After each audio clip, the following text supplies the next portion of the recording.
Okay, here's our video on dilations. And dilations are one of four transformations. We have four transformations. We have reflections, they flip an object.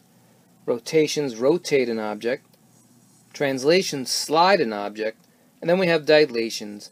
They'll enlarge an object or they'll shrink an object. And it's important to know with dilations is the only transformation that doesn't retain congruency. So all the others, rotation, reflection, translation, they retain congruency. So when you rotate, when you reflect, when you translate, the image, the new image, will retain congruency. But dilations, no. The figure will not be congruent. They'll be the same shape, but a different size. So that's important to know. So again, with dilations, we'll have a figure, and the figure will either shrink or enlarge. So how do you know the original figure? So the original figure is this one right here, the larger one. It has an A. I don't know if you can see that on the video. And the image, this will be the pre-image. The original figure is the pre-image, so this is the pre-image. Or you'll just hear original figure. And the image, this will be the image,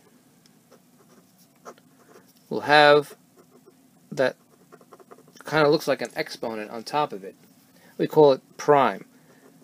So A prime, and that'll be B prime, and this is C prime. So you know when you see the prime symbol, that one that looks like an exponent, you know that's the image, not the pre-image.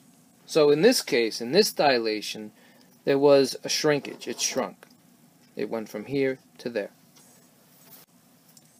Okay, and now there's a couple of things you need to know before we can do this. You need to know scale factor.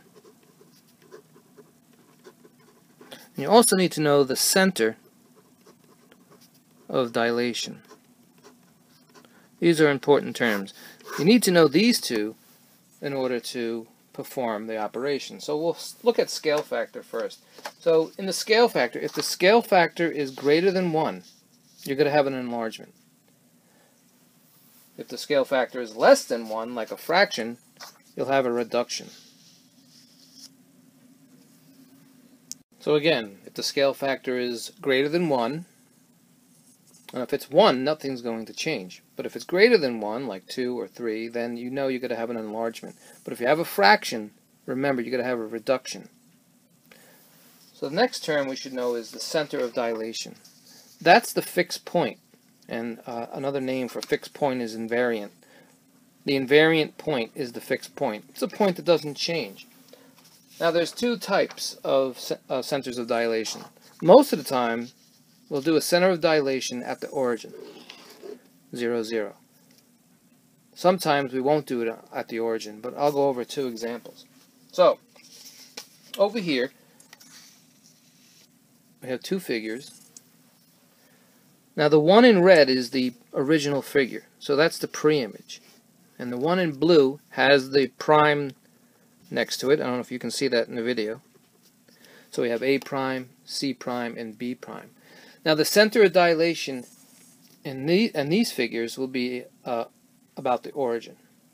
And the scale factor is 2. Okay, so if you see the scale factor is 2, and you know that it says that the dilation is centered at the origin, or about the origin, then all you have to do is multiply the scale factor, this 2, by the x and y in each point.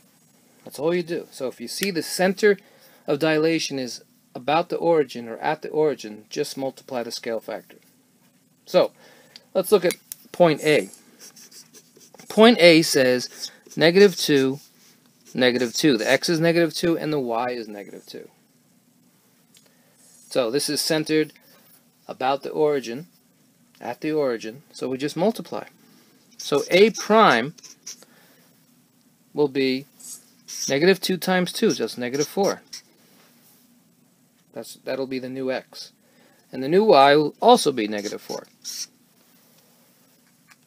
So, and again, remember, when it's greater than 1, when the scale factor is greater than 1, we know we're going to have an enlargement.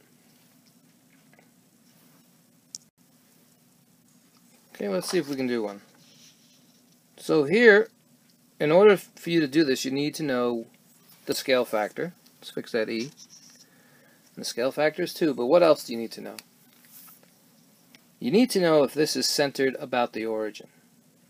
And yes, this is centered about the origin.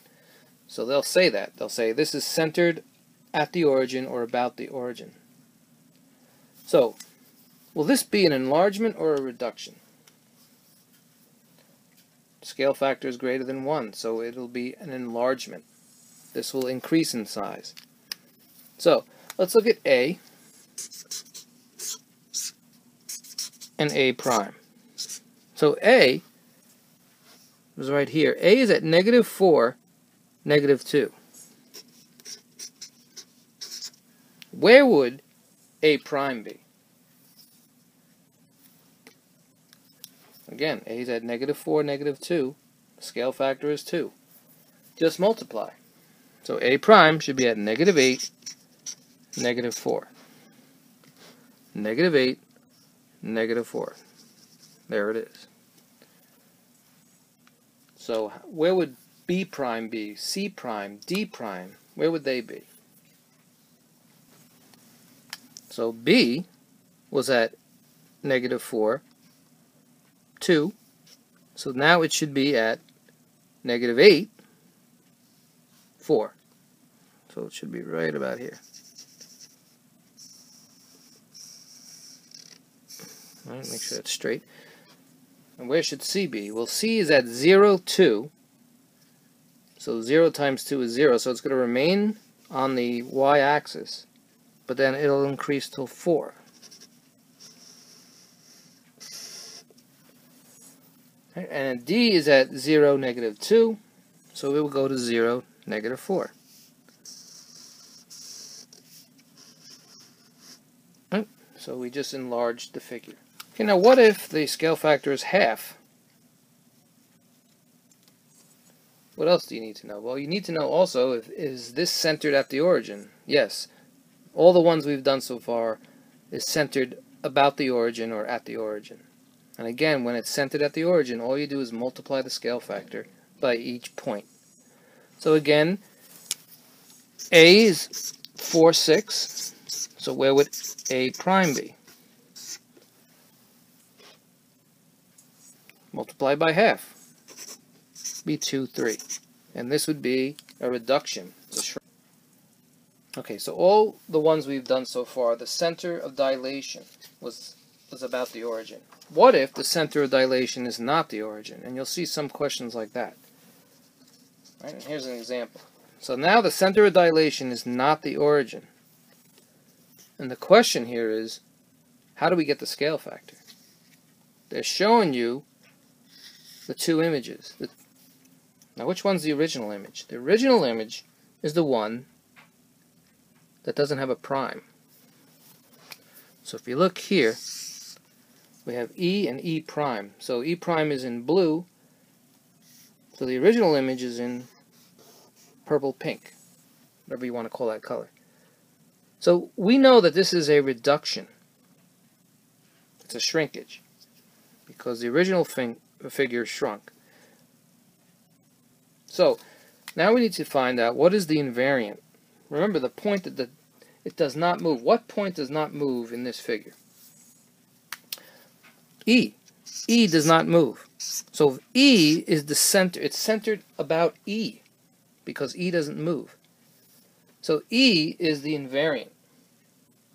So what we have to do here now is we need to find out the distances of each point from E and E prime, and that will get your scale factor. So again, let's look at one of the points. Let's look at H and H prime. How far is H from E? Remember, E is at -2, -2. And E prime is also at -2, -2. They don't change. They don't move. They're invariant. So H, original H is at 2, -2. But H prime is going to be at 0, -2.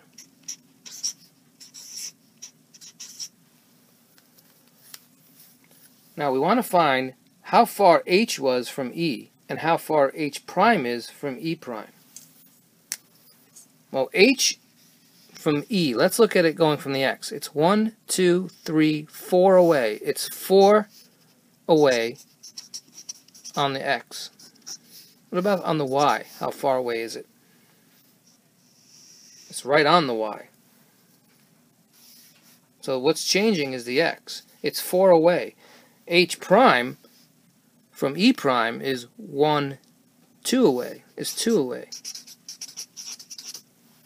And right there you can find the scale factor. If h was 4 away and h prime was 2 away, and this is a reduction, we know that the scale factor has to be half. Try to test it with f and f prime and g prime. Let's look at f. F from E, how far away is it? It's 1, 2, 3, 4, 5, 6.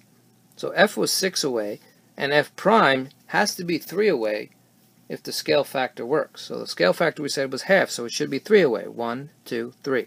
It's 3 away. What about G? What is G from E? It was 1, 2, 3, 4 away on the x, and 1, 2, 3, 4, 5, 6 away on the y. 4 on the x and 6 on the y.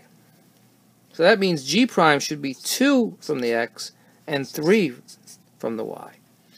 Let's see if it's right.